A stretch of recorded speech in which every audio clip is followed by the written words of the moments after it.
नमस्कार दोस्तों, मैं आपका होस्ट दोस्त विक्रांत जोशी आपका स्वागत करता हूं मैं आरएम शॉर्ट्स में, जिसमें हम लेके आते थे बड़ी स्पेस और डिफेंस न्यूज की टॉप 3 खबरें। तो चलिए जान लेते हैं।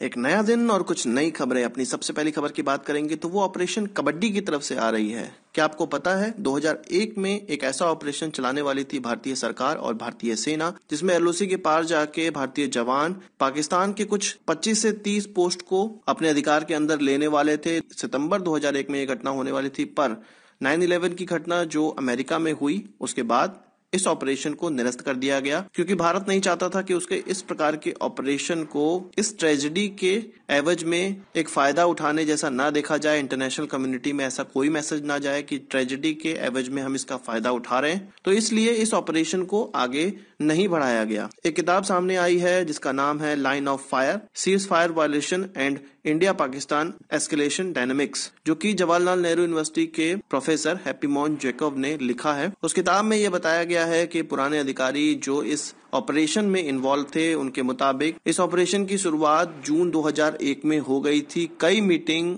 ली गई चीफ ऑफ आर्मी स्टाफ के ऑफिस में और उसके बाद यह डिसाइड हुआ कि सितंबर 2001 में इस प्रकार की घटना को अंजाम देना है। 1 सितंबर 2001 तक सारी तैयारियां हो चुकी थीं, पर बाद में इस प्रकार का कोई भी आदेश भारतीय सेना की तरफ से नहीं दिया गया और यह ऑपरेशन उसी समय निरस्त हो गया, या ऐसा प्रतीत होने लगा कि अब ये ऑपरेशन नहीं होने वाला है। आपको पता होगा कि 1999 में जब पाकिस्तान ने कारगिल पर चढ़ाई की थी और हमारे स्थानों को कैप्चर करने का प्रयास किया गया था, तो इसी प्रकार का भारत का भी कुछ प्रयास था। उसमें सीधे लाइन ऑफ कंट्रोल को पार करना था, जो कि लेह रीजन में बाटलिक सेक्टर से लेके जम्मू के चंबजूरियन तक होना था, जिसमें हर ब्रिगेड को यह असाइनमेंट दिया गया था कि वो 1 या 2 पोस्ट अपने अधिकार में ले।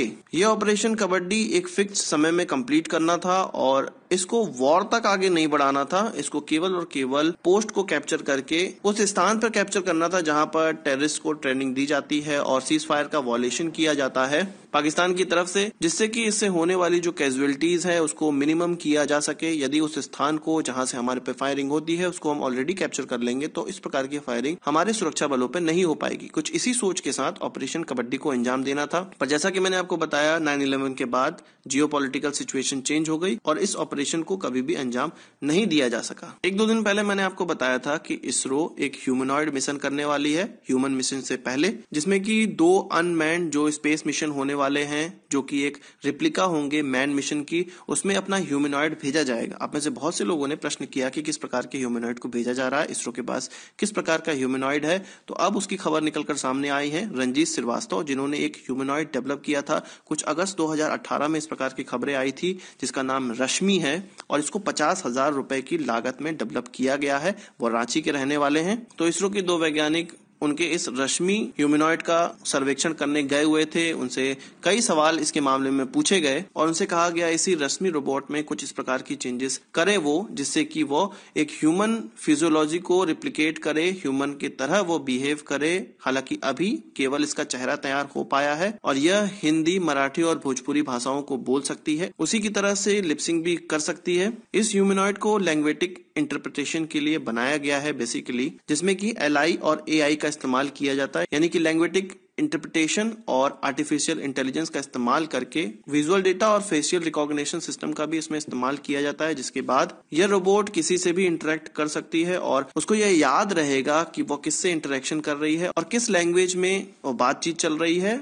उसको किस लैंग्वेज में बात करनी है। रंजीत श्रीवास्तव का कहना था कि इस प्रकार की ह्यूमनॉइड बनाने का इंस्पिरेशन उसको सोफिया से प्राप्त हुआ है, जो कि हांगकांग बेस्ड कंपनी के द्वारा बनाया गया है और अभी हाल ही में आपने सुना होगा कि सऊदी अरेबिया ने उसको अपनी नागरिकता भी दी है। टाइम्स ऑफ इंडिया को रंजीत श्रीवास्तव ने बताया कि कुछ 4 घंटों का इंटरेक्शन रहा वैज्ञानिकों के साथ और उन्होंने अपने रश्मि की कैपेबिलिटी को डेमोन्स्ट्रेट किया। साइंटिस्टों ने इस ह्यूमनॉइड के टेक्निकल एस्पेक्ट को टेस्ट किया, स्पेसिफिकेशन को टेस्ट किया, उसके बाद इसमें पावर कंजम्पशन कितना होता है, बैटरी बैकअप कितना मिलता है और इसके बैटरी बैकअप को कितना बढ़ाया जा सकता है, पावर कंजम्पशन को कैसे कम किया जा सकता है, यह सभी एस्पेक्ट पे पूरी की पूरी डिटेल वार्ता हुई वहां पर। और उसके बाद वैज्ञानिक पूरा डेटा लेके अब इसरो के चेयरमैन से बात करेंगे, पूरी मीटिंग होगी और उसमें यह डिसाइड होगा कि यह ह्यूमनॉइड भेजने के काबिल है या नहीं, या इसको किस प्रकार से काबिल बनाया जा सकता है अंतरिक्ष में भेजने के लिए। अभी जो इसरो का आवश्यकता है वो इस प्रकार की ह्यूमनॉइड की है जिसमें कि इंसानी चाल ढाल को वो पूरी तरह से मेजर कर सके, रेस्पिरेशन सिस्टम उसमें होना चाहिए, ब्लड सर्कुलेशन सिस्टम होना चाहिए, इसके अलावा ब्लड प्रेशर मॉनिटरिंग सिस्टम भी होना चाहिए। इस प्रकार के कई सिस्टम जो कि यह नोट करेंगे कि